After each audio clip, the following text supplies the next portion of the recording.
नमस्कार ओडिशावासी। आज हेउची 2 सेप्टेम्बर 2025 मंगलवार। आजिर दिन में टॉप 20 बड़ गुरुत्वपूर्ण खबर रही, जेमिति कि पीएम किसान सुभद्रा योजना राशन कार्ड विषय रे संपूर्ण वीडियो देखिले जानिपारे कौन सब अपडेट रही। आपणक भल पाइबा स्वरूप वीडियो को गोटे गोटे लाइक एवं कमेंट रे जय जगन्नाथ लिखि दियंतु। आजिर प्रथम खबर, सुभद्रा योजना हेउची ओडिशा सरकार पक्षरु आरंभ करा जायतिबा एक महिला केंद्रिक सामाजिक सुरक्षा प्रकल्प। एहार मूल लक्ष्य हेउची राज्यर आर्थिक भावे दुर्बल महिला मानकु सहायता करिबा। यही योजना अनुसार 21 वर्ष रु 60 वर्ष बयसर ओडिया महिला माने जो मानक परिवार रे स्थिर आय नाही, कौनसी चाकरी, कार, बड़ व्यवसाय किंबा आयकर देबा परिस्थिति नाही, सेमानकु यही योजनार सुविधा दिया जाउची। किंतु आयकर देइथिबा सरकारी कर्मचारी होइतिबा किंबा परिवार उच्च आय थिबा महिला माने यही योजनार वंचित हेबे।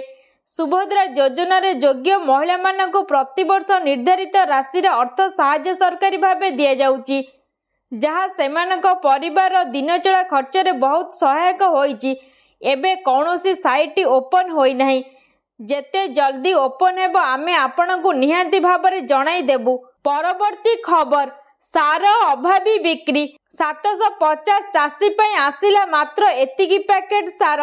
चिंतारे पड़िले चाषी माने। गंजाम ब्लॉक रे 12,884 हेक्टर चाष जमी 786 हेक्टर जमी रे चाषी धान चाष करुछंती।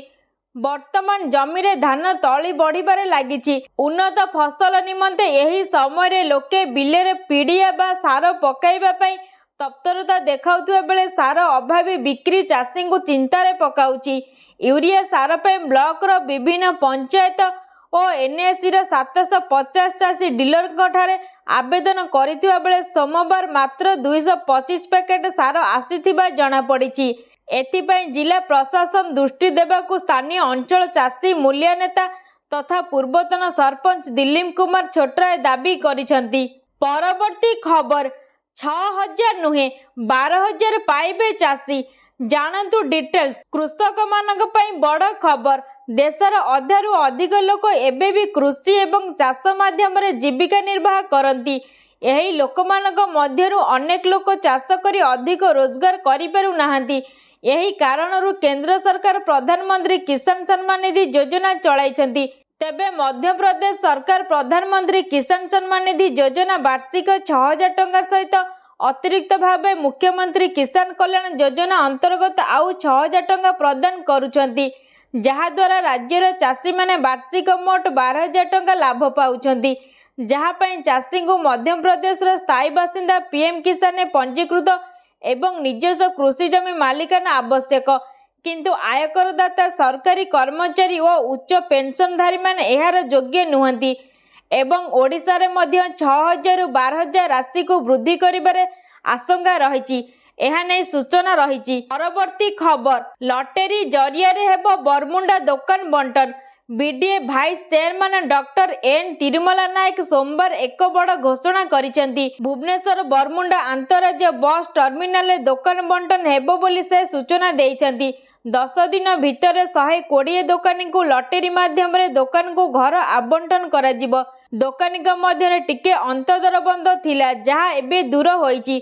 पुराना बस स्टैंड रे दुकान देइतिबा दुकानी को दुकान घर जोगाई दिया जिवो बोली बीडीए भाइस चेयरमैन कहिसेंती। परवर्ती खबर, दुर्गा पूजा प्रस्तुति बैठक रे बड़ निष्पत्ति। भसाणी रे आउ बाजिबनी डीजे। आगो दुर्गा पूजा आसुची, एने विभिन्न कमिटी पक्षरु प्रस्तुति आरंभ हो जाइछि।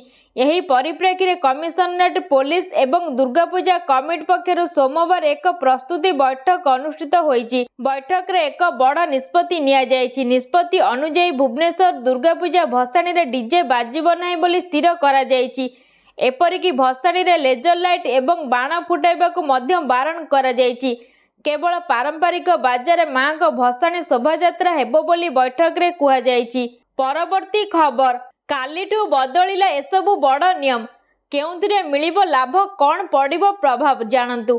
काली अर्थात 1 सेप्टेम्बर ठारू सारा देश रे अनेक बड़ परिवर्तन आसीछि।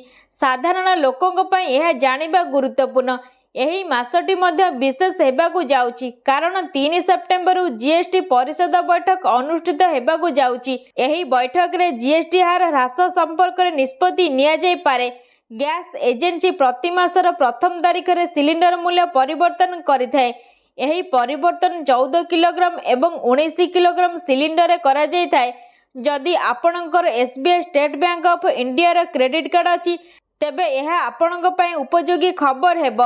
22 ଅଗଷ୍ଟ ବିଳମ୍ବିତ ରାତିରେ ସରକାର ଘୋଷଣା କରିଥିଲେ ଯେ ଜିଏସଟି ପରିଷଦର 56ତମ ବୈଠକ 3 ଏବଂ 4 ସେପ୍ଟେମ୍ବର 2025ରେ ନୂଆଦିଲ୍ଲୀରେ ଅନୁଷ୍ଠିତ ହେବ। ଏହି ବୈଠକରେ ଅନେକ ଗୁରୁତ୍ୱପୂର୍ଣ୍ଣ ନିଷ୍ପତ୍ତି ନିଆଯାଇପାରେ। ପରବର୍ତ୍ତୀ ଖବର, ଶ୍ରୀମନ୍ଦିରରେ ଖୋଲିଲା ମାତୃ ଶିଶୁ ସ୍ତନ୍ୟପାନ କକ୍ଷ। ଆଜିଠୁ ଶ୍ରୀମନ୍ଦିରରେ ମାତୃ ଶିଶୁ ସ୍ତନ୍ୟପାନ କକ୍ଷ ଖୋଲିଲା। ଶ୍ରୀମନ୍ଦିର ପ୍ରଶାସନ ପ୍ରୟାସରେ ଶ୍ରଦ୍ଧାଳୁ ମା ଓ ଶିଶୁଙ୍କ ଉଦ୍ଦେଶ୍ୟରେ ଆରମ୍ଭ ହୋଇଛି।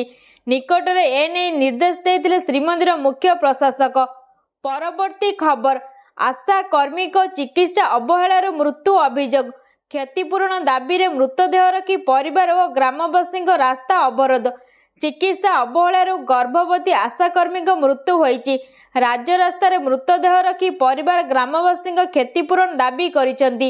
ନବରଙ୍ଗପୁର ଉମରକୋଟ ସ୍ୱାସ୍ଥ୍ୟ କେନ୍ଦ୍ରରେ ଘଟିଛି ଗୋଟିଏ ଅଭାବନୀୟ ଘଟଣା। ପ୍ରସବ ପାଇଁ ଉମରଗଡ଼ ଉପଖଣ୍ଡ ସ୍ୱାସ୍ଥ୍ୟ କେନ୍ଦ୍ରରେ ଭର୍ତ୍ତି ହୋଇଥିବା ବାସନିଗା ଆଶାକର୍ମୀ ଦୟମତୀ ଭର୍ତ୍ତାଙ୍କ ଚିକିତ୍ସାଧୀନ ଅବସ୍ଥାରେ ମୃତ୍ୟୁ ହୋଇଛି। ଗତକାଲି ଅପରାହ୍ନରେ ଉମରକୋଟ ଉପଖଣ୍ଡ ସ୍ୱାସ୍ଥ୍ୟ କେନ୍ଦ୍ରରେ ଭର୍ତ୍ତି ହୋଇଥିଲେ। ତାଙ୍କୁ ଉପକଣ୍ଠ ସ୍ୱାସ୍ଥ୍ୟ କେନ୍ଦ୍ରରେ 3 ଘଣ୍ଟା ଚିକିତ୍ସା କରିବା ପରେ ନବରଙ୍ଗପୁରକୁ ରେଫର କରାଯାଇଥିଲା। ନବରଙ୍ଗପୁର ଯିବା ପରେ ରାସ୍ତାରେ ସେ ମୃତ୍ୟୁବରଣ କରିଥିଲେ। ଏହାକୁ ନେଇ ବର୍ତ୍ତମାନ ତୀବ୍ର ଉତ୍ତେଜନା ସୃଷ୍ଟି ହୋଇଛି। ପରବର୍ତ୍ତୀ ଖବର, ମେଟ୍ରୋ ପ୍ରକଳ୍ପକୁ ନେଇ ମନ୍ତ୍ରୀଙ୍କ ପ୍ରତିକ୍ରିୟା। କହିଲେ କେନ୍ଦ୍ର ସରକାରଙ୍କ ସହ କଥା ହେବେ ରାଜ୍ୟ ସରକାର। ରାଜଧାନୀ ଭୁବନେଶ୍ୱର ପାଇଁ ଭବିଷ୍ୟତରେ ମେଟ୍ରୋର ଆବଶ୍ୟକତା ରହିଛି। ରାଜ୍ୟ ସରକାର ବି ମେଟ୍ରୋ ସିଟି ପାଇଁ ଇଚ୍ଛୁକ ଅଛନ୍ତି। ପୂର୍ବରୁ ମେଟ୍ରୋ ପ୍ରକଳ୍ପ ଆରମ୍ଭ ପାଇଁ ଟ୍ରାଫିକ୍ ସମସ୍ୟା ଉପୁଜୁଥିଲା, ଫଳରେ ଯାତାୟାତ ନେଇ ସମସ୍ୟା ଦେଖାଦେଲା। ସଏଲ୍ ଟେଷ୍ଟିଂ ସମୟରେ ଯଦି ଏଭଳି ସମସ୍ୟା ଉପୁଜିଥାନ୍ତା ସ୍ଥିତି ଜଟିଳ ହୋଇଥାନ୍ତା। ଭୁବନେଶ୍ୱରରେ ମେଟ୍ରୋ ପ୍ରକଳ୍ପକୁ ନେଇ ଏମିତି ପ୍ରତିକ୍ରିୟା ଦେଇଛନ୍ତି ନଗର ଉନ୍ନୟନ ମନ୍ତ୍ରୀ କୃଷ୍ଣଚନ୍ଦ୍ର ମହାପାତ୍ର। ଭୁବନେଶ୍ୱରରେ ଯାତାୟାତକୁ ଅଧିକ ସୁବିଧା କରିବା ପାଇଁ ନିକଟରେ କ୍ୟାବିନେଟ୍ରେ ରିଙ୍ଗ ରୋଡକୁ ଅନୁମୋଦନ ମିଳିଛି। ଏହି ରାସ୍ତା ଖୋର୍ଦ୍ଧାରୁ ଭୁବନେଶ୍ୱର କଟକ ଦେଇ ଟାଙ୍ଗୀରେ ଶେଷ ହେବ। ପରବର୍ତ୍ତୀ ଖବର, ରାଜ୍ୟରେ ହେବ 3 ଅର୍ଥନୈତିକ ଜୋନ୍। ଏହା ନେଇ ସୂଚନା ଦେଇଛନ୍ତି ଉଷା ପାଢ଼ୀ। ପରିବହନ ସଚିବ ଉଷା ପାଢ଼ୀ ସୋମବାର ରାଜ୍ୟବାସୀଙ୍କୁ ଏକ ବଡ଼ ସୂଚନା ଦେଇଛନ୍ତି। ରାଜ୍ୟରେ 3ଟି ଅର୍ଥନୈତିକ ଜୋନ୍ ହେବ ବୋଲି ପରିବହନ ସଚିବ ପାଢ଼ୀ କହିଛନ୍ତି। କ୍ୱାଡ୍ ସିଟି ପ୍ରୋଗ୍ରାମ ଜରିଆରେ ସରକାର ଏହି ଯୋଜନା ରଖିଛନ୍ତି ବୋଲି ସେ କହିଛନ୍ତି। ଭୁବନେଶ୍ୱର, ପୁରୀ, କଟକ ଏବଂ ପାରାଦୀପକୁ ମିଶାଇ ଗୋଟିଏ ଜୋନ୍ ହେବାକୁ ଥିବାବେଳେ ସୁନାବେଡ଼ା, କୋରାପୁଟ, ବରଗଡ଼, ସମ୍ବଲପୁରକୁ ନେଇ ଦ୍ୱିତୀୟ ଜୋନ୍ କରାଯିବ। ପରବର୍ତ୍ତୀ ଖବର, ଶିକ୍ଷକ ପଦବୀ ପୂରଣ ଦାବିରେ ସ୍କୁଲ ସାମ୍ନାରେ ଧାରଣା ଦେଲେ ଛାତ୍ରଛାତ୍ରୀଙ୍କ ସହ ଅଭିଭାବକ। ଭଦ୍ରକ ଜିଲ୍ଲା ତିହିଡି ବ୍ଲକ ଅଧୀନ କାପଡ଼ା ପଞ୍ଚାୟତ ସ୍ଥିତ ବାସୁଳି ନୋଡାଲ ହାଇସ୍କୁଲର ଛାତ୍ରଛାତ୍ରୀ, ଅଭିଭାବକଙ୍କ ସମେତ ସ୍କୁଲ ପରିଚାଳନା କମିଟିର କର୍ମକର୍ତ୍ତାମାନେ ସୋମବାର ପୂର୍ବାହ୍ନରେ ସ୍କୁଲ ସାମ୍ନାରେ ଧାରଣା ଦେଇଛନ୍ତି। ଆବଶ୍ୟକ ସଂଖ୍ୟକ ଶିକ୍ଷକ ପଦବୀ ପୂରଣ ଦାବିରେ ଏହି ପଦକ୍ଷେପ ନିଆଯାଇଥିବା ଜଣାଯାଇଛି। ସ୍କୁଲରେ 6ରୁ 8ମ ଶ୍ରେଣୀ ପର୍ଯ୍ୟନ୍ତ 441 ଏବଂ 9ମ ଓ 10ମ ଶ୍ରେଣୀରେ 343 ଜଣ ଛାତ୍ରଛାତ୍ରୀ ଅଧ୍ୟୟନ କରୁଛନ୍ତି। ତେବେ ସ୍କୁଲରେ ମୋଟ 22 ଜଣ ଶିକ୍ଷକଙ୍କ ଆବଶ୍ୟକତା ଥିବାବେଳେ ମାତ୍ର 12 ଜଣ ଶିକ୍ଷକ ଶିକ୍ଷାଦାନ କରୁଛନ୍ତି। ଆବଶ୍ୟକ ସଂଖ୍ୟକ ଶିକ୍ଷକ ପଦବୀ ପୂରଣ ନିମନ୍ତେ ବାରମ୍ବାର ବିଭାଗୀୟ ଉଚ୍ଚ କର୍ତ୍ତୃପକ୍ଷଙ୍କ ନିକଟରେ ଦାବି ହୋଇଥିଲେ ମଧ୍ୟ ଏହା ପୂରଣ ନ ହେବାରୁ ଅଭିଭାବକଙ୍କ ମଧ୍ୟରେ ତୀବ୍ର ଅସନ୍ତୋଷ ପ୍ରକାଶ ପାଇଛି। ପରବର୍ତ୍ତୀ ଖବର, ଭାଜପା ଲୋକ ପ୍ରସ୍ତୁତ ରୁହ, ଆସୁଛି ହାଇଡ୍ରୋଜେନ ବୋମା। ଏମିତି କାହିଁକି କହିଲେ ରାହୁଲ। ସୋମବାର ବିହାରର ରାଜଧାନୀ ପାଟନାରେ ଭୋଟର ଅଧିକାର ଯାତ୍ରାର ଶେଷ ଦିନରେ ବିରୋଧୀ ଦଳ ନେତା ରାହୁଲ ଗାନ୍ଧୀ ଭାଜପାକୁ କଡ଼ା ଟାର୍ଗେଟ କରିଛନ୍ତି। 17 ଅଗଷ୍ଟରେ ବିହାରର ସାସାରାମରୁ ଆରମ୍ଭ ହୋଇଥିବା ଏହି ଯାତ୍ରା ଅଭିଯୋଜିତ ଭୋଟ ଚୋରି ସମ୍ପର୍କରେ ଥିଲା। ଏହା ବିଭିନ୍ନ ଜିଲ୍ଲା ଦେଇ ଯିବା ପରେ 16 ତାରିଖରେ ପାଟନାରେ ପହଞ୍ଚିଥିଲା। ଏହି ସମୟରେ ଜନସାଧାରଣଙ୍କୁ ସମ୍ବୋଧିତ କରିବା ସମୟରେ ରାହୁଲ ଗାନ୍ଧୀ ଆଗାମୀ ବିଧାନସଭା ନିର୍ବାଚନ ପାଇଁ ଭାଜପାକୁ ଚ୍ୟାଲେଞ୍ଜ କରିଛନ୍ତି। ସେ କହିଛନ୍ତି, ଆପଣ ପରମାଣୁ ବୋମାର ନାମ ଶୁଣିଛନ୍ତି କି? ହାଇଡ୍ରୋଜେନ ବୋମା ପରମାଣୁ ବୋମାଠାରୁ ବଡ଼। ଭାଜପା ଲୋକ ପ୍ରସ୍ତୁତ ହୁଅନ୍ତୁ, ହାଇଡ୍ରୋଜେନ ବୋମା ଆସୁଛି। सारा देश आपणक सत्य जानिब। परवर्ती खबर कमिला गैस दर जानतु टंकार मिलिब सिलिंडर। सेप्टेम्बर मास आरंभ होईगलानी एवं एहा सहित देश में अनेक परिवर्तन देखा जाइछि। एथिरे एलपीजी सिलिंडर मूल्य मध्य अंतर्भुक्त। प्रकृत में सोमवार सेप्टेम्बर 1 रे सारा देश में एलपीजी सिलिंडर मूल्य ह्रास पाई। सोमवार ठारू नूतन मूल्य लागू होईछि। एहा परे वर्तमान आपणकर एलपीजी सिलिंडर पूर्व अपेक्षा 51 टंका 50 पैसा सस्ता हेब। कारण देशर तैल विपणन कंपानी गुड़िक सिलिंडर मूल्य 51 टंका 50 पैसा ह्रास करिसेंति। एही मूल्य केवल 19 किलोग्राम वाणिज्यिक गैस सिलिंडर मूल्य रे ह्रास पाई, जेतेबेले घरोई एलपीजी सिलिंडर मूल्य स्थिर रही। परवर्ती खबर चारिधाम यात्रा आसंता सेप्टेम्बर 5 जाए स्थगित रखा जायछि। उत्तराखंड रे प्रबल वर्षा एवं भूस्खलन जोगु चारिधाम यात्रा एवं हेमकुंड साहिब यात्रा को सेप्टेम्बर 5 पर्यंत स्थगित रखा जायछि। उत्तराखंड मुख्यमंत्री सचिव विनय शंकर पांडे एवं गढ़वाल डिविजनल कमिशनर सूचना देइछन्ति। उत्तराखंड मुख्यमंत्री पुष्कर सिंह धामी जुलाई 3 रे घोषणा करथिले जे खराब पाग जोगु राज्य सरकार चारिधाम यात्रा को अस्थायी भाव में स्थगित रखा निष्पत्ति नेइछन्ति। परवर्ती खबर गहना किनिबा पूर्व जानतु सहर में केते रही सुना दर। बढ़िला सुना और रूपा दर। गहना किनिबा पूर्व नजर पकांतु केउ सहर में केते रही सुना दर। तेबे जदि आपण आज सुना किनिबा को चाहुचंती बा योजना करिसेंती तेबे प्रथमे जानि नियंतु आजिर सुना दर केते रही। आज भारतीय बजार में 24 कैरेट सुनार मूल्य 1,05,880 टंका रही। सेहीपरि 22 कैरेट सुनार दर 97,050 टंका छुईंची। सेहीपरि राजधानी भुवनेश्वर 24 कैरेट सुनार मूल्य 10 ग्राम पिछा 1,05,880 टंका रही बेले 22 कैरेट सुनार मूल्य 97,050 टंका को पहुंची। परवर्ती खबर चेई शोइथिला प्रशासन गुमर खोलिले सांसद। पानीय जल प्रकल्प रे दुर्नीतिर पोल खोलिले सांसद प्रताप षडंगी। थरे नुहे दुई थर धरिले ठिका संस्थार कला कारबार। एहापर ठिका संस्थार 2 जण अधिकारी विरोध में कार्यानुष्ठान निया जाइछि। विभागीय जंत्रींकर होइछि बदली। बालेश्वर जिला नीलगिरी ब्लॉक मेगा पानीय जल प्रकल्प काम दुर्नीतिर पर्दाफाश करिसेंति सांसद प्रताप षडंगी। प्रकल्प स्थान में अनुध्यान करिसेंति। 2021-2022 रे अयोध्या 149 कोटी टंकार मेगा पानीय जल प्रकल्प पर शिलान्यास करा जायथिला। एहा द्वारा 20टी पंचायत रे पहुंची थांदा विशुद्ध पानी। हेले ए जे सबु गाँ को पानी पहुंचनी। पानी पाइप बिछाइबा पई 3 फुट माटी खोलिबा बदल रे 1 फुट रु कम खोली पाइप बिछा जायछि। हेले पानी पहुंचु नाही। परवर्ती खबर शिक्षक मानक पई टीईटी पास करिबा बाध्यतामूलक। शिक्षक मानक ने एक बड़ राय सुनाइछन्ति सुप्रीमकोर्ट। सुप्रीमकोर्ट कहिछन्ति जे जेउ शिक्षक मानकर 5 वर्ष रु अधिक समय चाकरी अछि सेमानकु टीईटी बा शिक्षक योग्यता परीक्षा रे पास करिबाकु हेबो। ओडिशा दृष्टि देखा हेले शिक्षक मानक ओटीईटी पास करने पड़ो। एपरी नहले चाकरी हराइबाकु पड़िपारे। सुप्रीमकोर्ट को पक्षर विचारपति दीपकर दत्ता एवं अगस्टिन जॉर्ज मासिया खंडपीठ निज राय रे कहिसेंति जे जो मानकर 5 वर्ष रु अधिक चाकरी बाकी अछि सेमानकु बाध्यतामूलक भाव में टीईटी पास करने पड़ो। परवर्ती खबर आसुची अनुभव महांती रावण। यही दिन आरंभ हेउची शूटिंग कार्य। फैंस का अपेक्षार हेला अंत। परदार धमाका करने को प्रस्तुत हेउचंती अनुभव महांती। खूब शीघ्र आसुची ओडिया फिल्म रावण। यही फिल्म ने फैंस एहाकु उत्साहर सह अपेक्षा करथिले। वर्तमान फिल्म को नहीं अपडेट सामना को आसीची। रावण फिल्म ऑफिशियल घोषणा सह शूटिंग ने सूचना देछंती अनुभव महांती। एक वीडियो शेयर करी फिल्म प्रस्तुतिर झलक देखाई फिल्म शूटिंग केबे आरंभ हेबो ताहा प्रकाश करिसंती। परवर्ती खबर आज प्रबल रु अति प्रबल वर्षा। एसबु जिला को ऑरेंज वार्निंग जारी करा जायछि। गांगेय पश्चिमबंग ओडिशा उपकूलर उत्तर पश्चिम बंगोपसागर उपर समुद्र पतन ठारू 1.5 एवं 5.8 किलोमीटर उच्चतार एक घूर्णिबलय सृष्टि होइछि। यह दक्षिण पश्चिम आड़क उच्चता सह ढली रही। यह प्रभाव में आज उत्तर पश्चिम बंगोपसागर एक नुआ लघुचाप क्षेत्र सृष्टि होगाकू जाउछि। लघुचाप प्रभाव में आगामी 5 दिन जाए ओडिशा रे प्रबल रु अति प्रबल वर्षा होबार संभावना रही। वर्तमान राज्य में घूर्णिबलय सह मौसुमी ट्रफ प्रभाव में वर्षा लगी रही बेले विशेषकर दक्षिण ओडिशा रे प्रबल वर्षा संभावना रही। आज सारा राज्य में वर्षा सह बिजुली घड़घड़ी और झटका पवन घंटा प्रति 30 ରୁ 40 किलोमीटर बेगरे रहिबो। परवर्ती खबर अक्टोबर 8 रु आरआई आईसीडीसी सुपरवाइजर एआरआई अमीन परीक्षा ओडिशा सब अधीनस्थ स्टाफ चयन कमिशन और एसएसएससी अक्टोबर 8 रु revenue inspector RI ICDC supervisor assistant revenue inspector ARI अमीन ପାଇଁ प्रिलिम परीक्षा आयोजन करिबो। यही परीक्षा नवेम्बर तृतीय सप्ताह पर्यंत चली पारे बोली कमिशन विज्ञप्ति प्रकाश करिछि।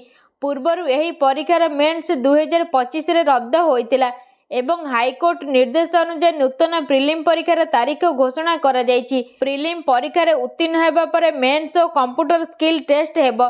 पूर्वरु आवेदन करथिबा समस्त आशायी परीक्षा देई परिबे। फଳରେ 5,58,128 आवेदनकारी परीक्षा देई परिबे बोली स्पष्ट करा जायछि। परवर्ती खबर एणिकी ओडिशार एसबु मेडिकल मागणा डायग्नोस्टिक सेवा आरंभ हेबो। ओडिशा सरकार सोमवार एक गुरुत्वपूर्ण स्वास्थ्य संस्कार घोषणा करिसेंती। राज्यर आयुष हॉस्पिटल और डिस्पेंसरी गुडिकर निदान योजना अधीन रे मागणा डायग्नोस्टिक सेवा उपलब्ध हेबो। स्वास्थ्य मंत्री मुकेश महालिंग घोषणा करिसेंती जे एही पदक्षेप आयुर्वेदिक और होमियोपैथिक चिकित्सा प्रदान करुथिबा हॉस्पिटल गुडिको शामिल करिवो। एहा सहित निदान सेवा 9टी मेडिकल कॉलेज 1100 रु अधिक डिस्पेंसरी विस्तार करा जिवो। यही निष्पत्ति द्वारा रोगी मैंने डाक्तर परामर्श पूर्व जरूरी डायग्नोस्टिक परीक्षा करें। ए पर्यंत चिकित्सा मुख्यतः लक्षण आधार में दि जाउथिला। परवर्ती खबर टमका मंगलपुर रास्ता अवरोध कले बस्ती बासिंदा। जाजपुर जिलार सुकिंदा तहसिल अंतर्गत रासोल पंचायत मल्लारसाही बस्ती में ट्रक पार्किंग को विरोध कर सोमवार बस्ती बासिंदा टमका मंगलपुर रास्तार धारणा बसी जना पड़ी। सूचना अनुसार रविवार क्रोमाइट लोडिंग करने को आसुथिबा ट्रक गुड़िक मल्लारसाही निकट दुर्गापूजा पड़िया पार्किंग करने को धाड़ी बांधी। ट्रक मालिक संघर निर्देश रे ट्रक गुड़िक दुर्गापूजा पड़िया भर्ती करुवा बेले किछि ट्रक बस्ती भितर भर्ती करी बस्तीर लोकों पाचेरी भांगिबा सह रास्ताघाट ट्रक को पार्किंग करिसेंती। 500 रु अधिक ट्रक पार्किंग करथिबा बेले ट्रकर ड्राइवर और हेल्पर आम बस्ती चारिपाख अपरिष्कार करुछंती। तेणु क्षतिपूरण देवा सह ट्रक गुड़िक अन्य रास्तार पार्किंग करने को दाबी करिसेंती बस्ती बासिंदा।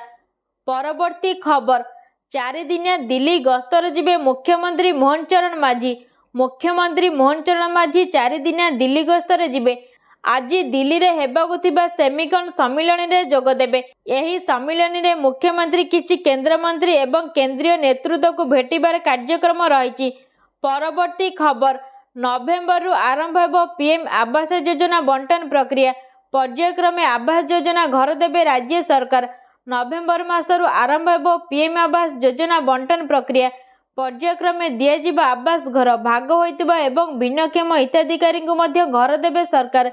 एहासह प्रधानमंत्री जन्मदिन अवसर में अंत्योदय योजनार हिताधिकारी को घर बांटिबे सरकार। परे पर्यायक्रमे घर पाइबे हिताधिकारी। परवर्ती खबर सरकार देबे 50 लाख टंका लोन। अष्टम पास भी उठाई पारिबे लाभ। पीएमईजेपी योजना अधीन में मिलिबो 20 रु 50 लाख टंका व्यवसाय ऋण। जानतु काहाकू और किपरि मिलिबो लोन।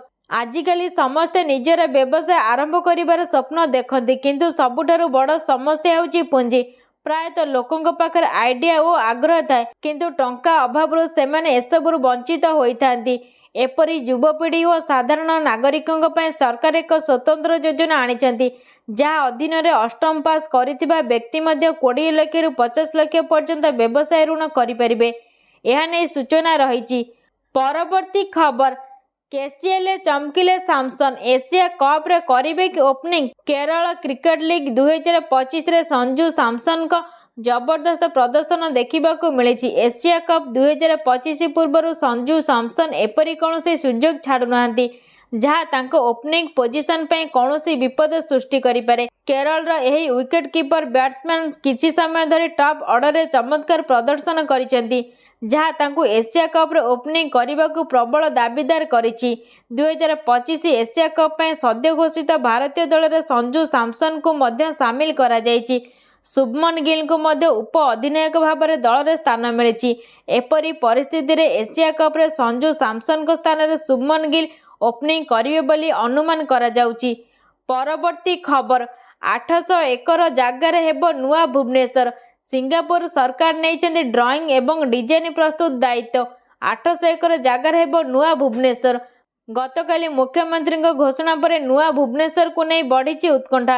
ମଳିପଡ଼ା, ଦାସପୁର, ଅନ୍ଧାରୁଆ, ଗୋଠପାଟଣା ଭଳି ଅଞ୍ଚଳକୁ ନେଇ ନୂଆ ସହର ହେବ। ନୂଆ ସହର ନିର୍ମାଣ ପାଇଁ ସିଙ୍ଗାପୁର ସରକାର ଏହାର ଡ୍ରଇଂ ଏବଂ ଡିଜାଇନ ପ୍ରସ୍ତୁତ ଦାୟିତ୍ୱ ନେଇଛନ୍ତି। ଦୋଲେରା ଗିଫ୍ଟ ସିଟି ଢାଞ୍ଚାରେ ଏହାର ନିର୍ମାଣ ହେବା ନେଇ ଚିନ୍ତା କରାଯାଉଛି। ନୂଆ ସହରରେ ଆଇଟି ପାର୍କ, ମେଡିକାଲ ସୁବିଧା, ଲୋକ ରହିବା ପାଇଁ ଘର, ବ୍ୟବସାୟିକ ପ୍ରତିଷ୍ଠାନ, ଓପନ ସ୍ପେସ୍, ଅର୍ଥନୈତିକ ଆକ୍ଟିଭିଟି ବ୍ୟବସ୍ଥା ରହିଛି। ପରବର୍ତ୍ତୀ ଖବର, ସରକାର ଦେଉଛନ୍ତି 90,000 ଟଙ୍କା, କେବଳ ଆଧାର କାର୍ଡରେ ମିଳିବ ଲୋନ୍। କ୍ଷୁଦ୍ର ବ୍ୟବସାୟୀଙ୍କୁ ଆର୍ଥିକ ସୁବିଧା ଯୋଗାଇ ଦେବାକୁ ସ୍ୱତନ୍ତ୍ର ଯୋଜନା କାର୍ଯ୍ୟକାରୀ କରିଛନ୍ତି କେନ୍ଦ୍ର ସରକାର। କାରଣ ଦେଶର ଆର୍ଥିକ ମେରୁଦଣ୍ଡ ସୁଦୃଢ଼ କରିବାରେ ଏମାନଙ୍କ ମଧ୍ୟ ଯୋଗଦାନ ରହିଛି। କିନ୍ତୁ କୋଭିଡ୍ ସମୟରେ କ୍ଷୁଦ୍ର ବ୍ୟବସାୟୀଙ୍କ ଆର୍ଥିକ ମେରୁଦଣ୍ଡ ଏକ ପ୍ରକାର ଭାଙ୍ଗି ଯାଇଥିଲା। ଏହି ସମୟରେ ସରକାର ଆରମ୍ଭ କଲେ ପ୍ରଧାନମନ୍ତ୍ରୀ ସ୍ୱନିଧି ଯୋଜନା। କିନ୍ତୁ ଆଜି ବି ଏହି ଯୋଜନା ସମ୍ପର୍କରେ ଅନେକ ଲୋକ ଅବଗତ ହୋଇନାହାନ୍ତି, ଯାହାଫଳରେ ଏହାର ଫାଇଦା ମଧ୍ୟ ଉଠାଇ ପାରୁନାହାନ୍ତି। ପରବର୍ତ୍ତୀ ଖବର, ଆଫଗାନିସ୍ତାନରେ ଭୟଙ୍କର ଭୂମିକମ୍ପ, 700ରୁ ଅଧିକ ମୃତ, 1500ରୁ ଅଧିକ ଆହତ। ଅଧରାତିରେ ଆଫଗାନିସ୍ତାନରେ ଭୟଙ୍କର ଭୂକମ୍ପ, 700ରୁ ଅଧିକ ଲୋକଙ୍କ ମୃତ୍ୟୁ ସୂଚନା। ଆଫଗାନିସ୍ତାନ ଦକ୍ଷିଣ ପୂର୍ବ ଅଞ୍ଚଳ କୁନର ଅଞ୍ଚଳରେ 6.3 ତୀବ୍ରତାରେ ଭୂମିକମ୍ପ ଅନୁଭୂତ ହୋଇଛି, ଯାହାର ଭୟଙ୍କର ଦୃଶ୍ୟ ସାମ୍ନାକୁ ଆସିଛି। ଏବେ ବି ଅନେକ ଲୋକଙ୍କ ପତ୍ତା ମିଳୁନଥିବା ବେଳେ ଉଦ୍ଧାର କାର୍ଯ୍ୟ ଜାରି ରହିଛି। ଶତାଧିକ ଲୋକଙ୍କ ଗୁରୁତର ଅବସ୍ଥାରେ ମେଡିକାଲରେ ଭର୍ତ୍ତି କରାଯାଇଛି। ଉଦ୍ଧାର ପାଇଁ ହେଲିକପ୍ଟର ମୁତୟନ କରାଯାଇଛି। ଭୂକମ୍ପର ଗଭୀରତା 8 କିଲୋମିଟର ପର୍ଯ୍ୟନ୍ତ ରହିଛି। ଗତକାଲି ରାତି ପ୍ରାୟ 11:47 ସମୟରେ ଭୂକମ୍ପ ହୋଇଛି। ଏବେ ବି ମାଟି ତଳେ ଅନେକ ଲୋକ ରହିଥିବା ସୂଚନା ମିଳିଛି। ପରବର୍ତ୍ତୀ ଖବର, ଓଡ଼ିଶା ସରକାରଙ୍କ ଗୁରୁତ୍ୱପୂର୍ଣ୍ଣ ସମାଜସେବୀ ପ୍ରୟାସ। ମଧୁବାବୁ ପେନସନ ଯୋଜନା ବୃଦ୍ଧ, ବିଧବା, ନିରାଶ୍ରିତା ଓ ଅସମର୍ଥଙ୍କ ପାଇଁ ଏକ ଜୀବନର ସାହାରା ଭଳି। ବର୍ତ୍ତମାନ ଏହି ଯୋଜନାରେ ପ୍ରତିମାସ 1000 ଟଙ୍କାରୁ 1200 ଟଙ୍କା ପର୍ଯ୍ୟନ୍ତ ପେନସନ ଦିଆଯାଉଛି। କିନ୍ତୁ ପେନସନଭୋଗୀମାନେ ଓ ସମାଜସେବୀ ସଂଗଠନମାନେ ଦୀର୍ଘଦିନ ଧରି ଦାବି କରୁଛନ୍ତି ଯେ ଏହି ରାଶିକୁ କମରେ କମ 3000 ଟଙ୍କା କରାଯାଉ। ନିର୍ବାଚନ ପୂର୍ବରୁ ସରକାର ଏହାକୁ ବଢ଼ାଇବା ପାଇଁ ଆଶ୍ୱାସନା ଦେଇଥିଲେ, କିନ୍ତୁ ଏପର୍ଯ୍ୟନ୍ତ କୌଣସି ସ୍ପଷ୍ଟ ଘୋଷଣା ହୋଇନାହିଁ। ଆଜିର ପରିସ୍ଥିତିରେ ବଢ଼ିଥିବା ଜୀବନଯାପନ ଖର୍ଚ୍ଚ ଦୃଷ୍ଟିରେ 1000 ଟଙ୍କା ପେନସନରେ ଜୀବିକା ଚଳାଇବା ଅତ୍ୟନ୍ତ କଷ୍ଟକର ବୋଲି ସେମାନେ ଅଭିଯୋଗ କରୁଛନ୍ତି। ଆଜି ହେଉଛି ସେପ୍ଟେମ୍ବର 2 ମଙ୍ଗଳବାର। ଆଜିର ଦିନଟି ଆପଣମାନଙ୍କର କେମିତି କଟିବ ଆସନ୍ତୁ ନଜର ପକାଇବା। ମେଷରୁ ମୀନ ରାଶି ପର୍ଯ୍ୟନ୍ତ 12ଟି ରାଶିର ଭାଗ୍ୟ ଆଜି କେମିତି ରହିଛି। ମେଷ ରାଶି, ଭଗବାନଙ୍କ କୃଷ୍ଣଙ୍କ ଆଶୀର୍ବାଦରେ ଅବିବାହିତ ବ୍ୟକ୍ତିମାନେ ସେମାନଙ୍କର ପ୍ରଥମ ପ୍ରେମ ପାଇବେ। ପ୍ରେମ ସମ୍ପର୍କ ଏବଂ ବିବାହିତ ଲୋକଙ୍କ ଜୀବନରେ ଭଲ ପାଇବା ବଢ଼ିବ। ବୃଷ ରାଶି, ଅବିବାହିତ ଲୋକମାନେ ପ୍ରେମ ପ୍ରସଙ୍ଗରେ ନିରାଶାର ସମ୍ମୁଖୀନ ହୋଇପାରନ୍ତି। ଏହି ସମୟରେ ଏହି ରାଶିର ଲୋକଙ୍କ ବିବାହ ହେବାର କୌଣସି ସମ୍ଭାବନା ନାହିଁ। ମିଥୁନ ରାଶି, ଅବିବାହିତ ଲୋକମାନେ ମଧ୍ୟ ସାଥୀ ଖୋଜିବା ପାଇଁ ପ୍ରଚେଷ୍ଟା ଜାରି ରଖିବେ। ବିବାହିତ ଲୋକଙ୍କ ରୋମାଣ୍ଟିକ ଜୀବନରେ ସମସ୍ୟା ଉପୁଜିପାରେ। କର୍କଟ ରାଶି, ଅବିବାହିତ ଲୋକଙ୍କ ସମ୍ପର୍କ ସେମାନଙ୍କ ପିତାମାତାଙ୍କ ସହମତିରେ ନିଶ୍ଚିତ ହୋଇପାରେ। ଆଜି ବିବାହିତ ଲୋକଙ୍କ ପାଇଁ ଏକ ରୋମାଣ୍ଟିକ ଦିନ ହେବାକୁ ଯାଉଛି। ସିଂହ ରାଶି, ଅବିବାହିତ ବ୍ୟକ୍ତିମାନେ ସେମାନଙ୍କ ପ୍ରେମକୁ ପ୍ରକାଶ କରିବେ। ଦମ୍ପତିଙ୍କ ମଧ୍ୟରେ ଝଗଡ଼ା ହୋଇପାରେ। ଯଦି ଆପଣ ତୁରନ୍ତ ବିବାଦର ସମାଧାନ କରିବାକୁ ଚେଷ୍ଟା କରନ୍ତି, ବ୍ରେକଅପ୍ ହେବାର ସମ୍ଭାବନା ରହିଛି। କନ୍ୟା ରାଶି, ଅବିବାହିତ ଲୋକମାନେ ପ୍ରେମ ଦୃଷ୍ଟିରୁ କିଛି ଭଲ ଖବର ପାଇପାରନ୍ତି। ବିବାହିତ ବ୍ୟକ୍ତିମାନେ ସେମାନଙ୍କ ସାଥୀଙ୍କ ଠାରୁ ଆବଶ୍ୟକ ଉପହାର ପାଇବେ, ଯାହା ଆପଣଙ୍କୁ ବହୁତ ଖୁସି କରିବ। ତୁଳା ରାଶି, ବିବାହିତ ଲୋକମାନଙ୍କର ସାଥୀ ସେମାନଙ୍କୁ ଏକ ବଡ଼ ଉପହାର ସହିତ ଆଶ୍ଚର୍ଯ୍ୟ କରିପାରନ୍ତି। ଆଜି ଏକାଠି ଡିନର ପାଇଁ ବାହାରକୁ ଯାଇପାରନ୍ତି। ଧନୁ ରାଶି, ଯଦି ଆପଣ କାହାକୁ ପସନ୍ଦ କରୁଛନ୍ତି, ସେମାନଙ୍କୁ ନିଜର ଭାବନା ପ୍ରକାଶ କରିବାରେ ବିଳମ୍ବ କରନ୍ତୁ ନାହିଁ, ନଚେତ୍ ପରିସ୍ଥିତି ଆପଣଙ୍କ ହାତରୁ ଚାଲିଯାଇପାରେ। ବିବାହିତ ଦମ୍ପତିଙ୍କ ସମ୍ପର୍କ ଏବଂ ପ୍ରେମ ଜୀବନରେ ମଧୁରତା ରହିବ। ମକର ରାଶି, ବିବାହିତ ଲୋକଙ୍କ ପ୍ରେମ ଜୀବନରେ ସମସ୍ୟା ଉପୁଜିପାରେ, ଯେଉଁ କାରଣରୁ ମକର ରାଶିର ଲୋକଙ୍କ ମନ ବିଚଳିତ ରହିବ।